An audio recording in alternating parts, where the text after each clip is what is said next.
Баршаңызға қайырлы күн, сіздермен Манат. Бүгін біз сұлы ботқасынан дайындайтын боламыз. Менің каналыма жазылып, подписаться басуды ұмытпаңыздар.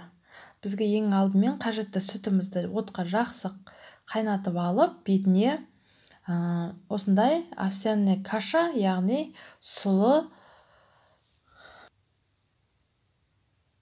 осылай жарнасын салып алып, сұлы жарнасын салып қайнататын боламыз, және жарты шай қасық тұз салатын боламын. Дәміне қарай көресіздер, сүттеріңіздің мөлшеріне қарай көресіздер. Осылай астын жай қойып, жай отқа қайнаған сүтте пісіріп аламыз. Және 2 шай қасық шекер салатын боламын. Барлығының мөлшерлемесі описанияда көрсетілген болады.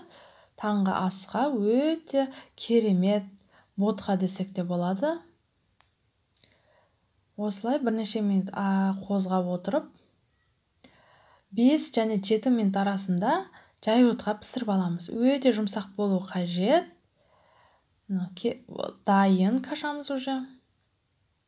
Осылай ыдысымызға құйып аламыз. Және таңғы асқа бетіне сары майымызды салып ұсына берсеңіздер болады.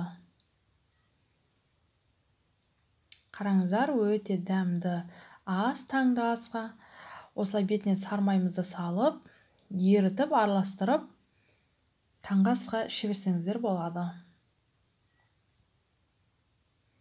Сұлы ботқасының пайдасы мен сіздерге алдыңғы видеоларда шығарған болатынмын. Сол видеоны да көрсеңіздер болады. Бұл өте дәмі керемет ботқа. Міндетті түрде жасап таңғы асқа ішіп көріңіздер. Менің каналыма жазылуды ұмытпаңыздар.